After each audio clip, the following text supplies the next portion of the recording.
Good morning. I'm Brad Pollina. I'm here with my partner, Lee Bergstein, and we are podcasting at the 2025 Real Deal Expo. We are very happy to be joined by our first guest of the day, Bob Knakal. Good morning, Bob. Thanks for being with us today. Good morning, Brad. Lee, thanks for having me on. Bob is one of New York City's most prolific investment sales brokers, over 2,300 closed transactions. Bob, you were actually a guest on our podcast Closed very recently, so we won't spend too much time going over your bio. We're going to just kind of get right into it. We really would like to ask you first about this book that you have coming out later this month, I believe, on May 20th with Rod Santamassimo. Hopefully I'm saying that right. You said it perfectly. Emphasis is on the right syllable on that one. That was incredibly impressive. That's the most impressive moment of the entire day so far. Should we just cut the interview podcast right is there? over. That's it. Can you say it 3 times fast is the question. I am going to quit while I'm ahead, and I'm going to turn back to Bob and ask Bob, how did you come to meet Rod? How did you decide to write this book together? Maybe tell us a little bit about what's the book about? Sure, no, absolutely. Well, I met Rod. I got a call from Rod in 2011, and he said, Bob, my name is Rod Santamassimo. I'm writing a book called Brokers Who Dominate on the top brokers in North America, and I'm told I have to include you. Would you want to be in the book? Now, what broker wouldn't want to be in that book with that title, right? So, of course, I said yes. How much do you have to pay to be in it is the question. No, fortunately not, nothing.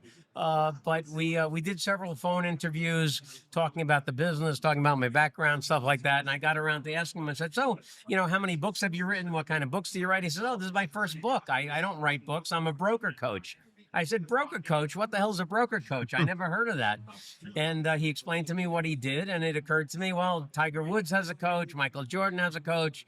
Olympic athletes have coaches. Let me give this a try. So I started, I hired Rod to be my coach. He's still my coach. And over the years, we talked about potentially writing a book. And so Selling Buildings is coming out May 20th. It's a book Rod and I have worked on for a couple of years. And it basically is a synopsis of my journey over 40 years in the building sales business. Last week, I closed deal number 2,350. I absolutely love the business, but the book is really, it's about the journey. It's about the different inflection points, the forks in the road that I came upon, whether we went right or left. Did we make this decision, the right decision, the wrong decision? Why do we make the decision that way? The impact it had on the trajectory and growth of Massey Knakal and my career outside of Massey Knakal.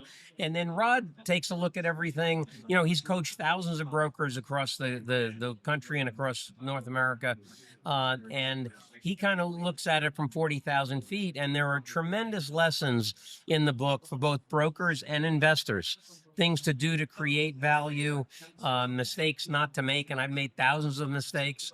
But we talk about all of those in the book. Rod gives his perspective on what the lessons are that you could take out of it if you're a broker or you're an investor. And I think that it is.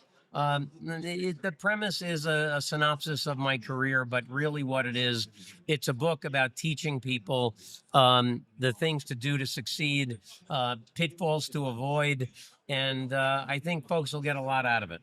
What is the obviously, look, you're a very successful broker. Everybody knows that. So let's talk about mistakes for a second, because that's a fun topic. What in the book? What's one of the mistakes that you point to? What's one of the more durable lessons that you learned from that mistake? Yeah, well, several. Early on, not seeking out more experienced people to ask them questions. We did everything by trial and error at the beginning. Yeah. And that's why we made those thousands of mistakes. Fortunately, we didn't make a lot of them twice, but learned from our mistakes, but made way too many. We didn't have to do that. And hopefully the book will help folks avoid making some of the mistakes that we made.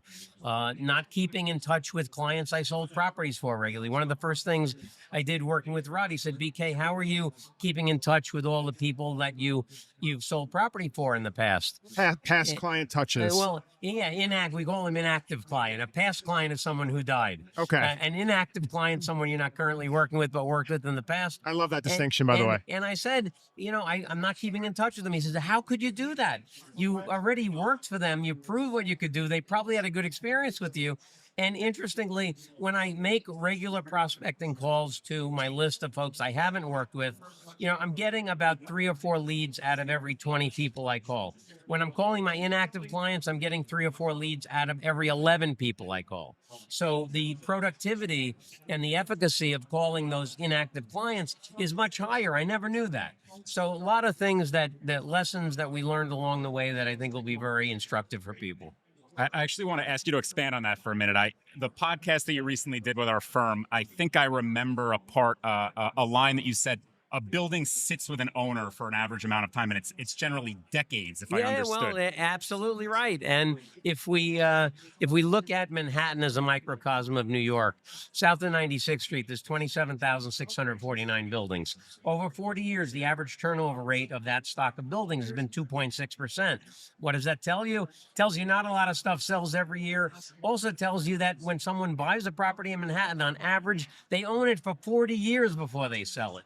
So you have to constantly be in front of a large group of folks, reminding them that you're out there, you're active, you're doing stuff, because they're not transacting every day. So you have to be top of mind. You have to do market presence initiatives to remain top of mind, so that when something happens that precipitates someone's desire to sell, whether it's death, divorce, taxes, partnership disputes, what have you, you want the next thing for them to think of is, hey, let me call Bob.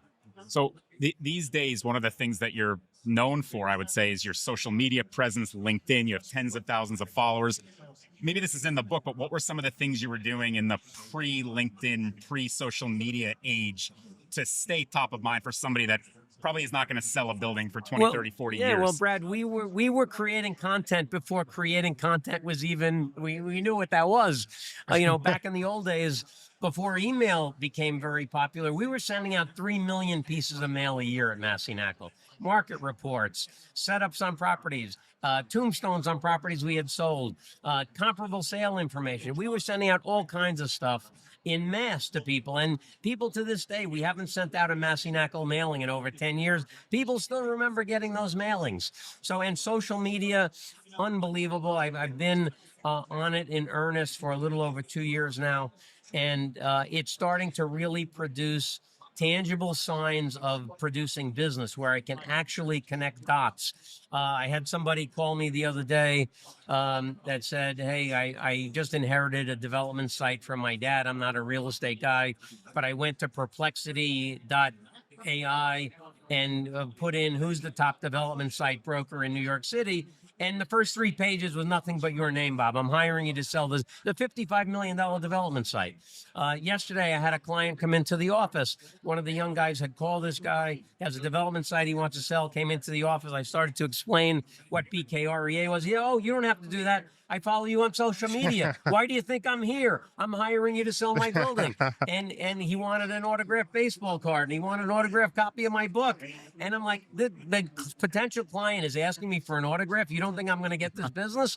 Why was he doing that? Because he follows me on social media. So it is absolutely producing tangible results. There's example after example. Last year and last 12 months, I've had over 20 million impressions on social media between all my platforms.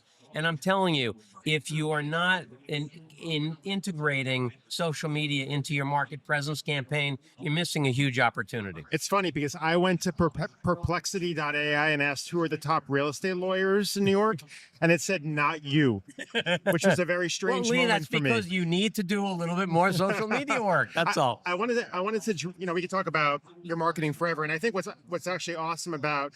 Sounds like the book is for everybody, not just for aspiring commercial brokers or existing commercial brokers. The tools that you just talked about expand to every type of business. Yeah, well, it's interesting. I have a series called the Knakal Nuggets, and the Knakal Nuggets. We watch it as a group in our office. We all follow you on LinkedIn. Oh, great. So Knakal Nuggets started many years ago. One of the professors at Columbia asked me to come in and give a talk about the lessons I learned in the 26 years and 46 days of running Massey Knakal. And I put together a list of 26 lessons learned that has since expanded to 100. Interestingly, of the 100 nuggets or lessons, lessons. There are probably less than 20 that are very real estate specific. The rest of them pertain to any sales business. And you guys, even as attorneys, you guys are salespeople. That's why we're here. And probably a majority of them are life lessons beyond just sales. So I think there's very broad appeal. I think that a variety of people can extract some tips and wisdom from the book, and that, helping people succeed is something that has always driven me. The Massey Knakal experience was a great one for me.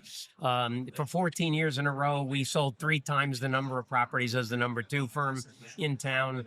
According to CoStar, the number 2 firm had sold 1,300 buildings. We sold over 4,000 in the last 14 years of the firm. Sold the business for $100 million. That was great. But overwhelmingly, the thing that I'm proudest of, the legacy of Massey Knakal, is that today in New York City investment sales, there are 31 companies or divisions of companies that are owned by or run by people we taught the business to. That's a legacy that I think is outstanding. And in the same way, I'm trying to educate and inspire a new group of folks that are working with me at my new firm, BKREA. And also, I'm kind of getting that same good feeling about doing it on social media and helping people all over the country. So we have somewhat limited time here, but I want to make sure I ask for some free LinkedIn advice while I'm here. In your experience, what makes a good LinkedIn post? Is it a certain punchiness? Is it verbiage arranged a certain way? Is it hashtags, a picture, a link Brad, to an article? I think that what people are looking for is authenticity.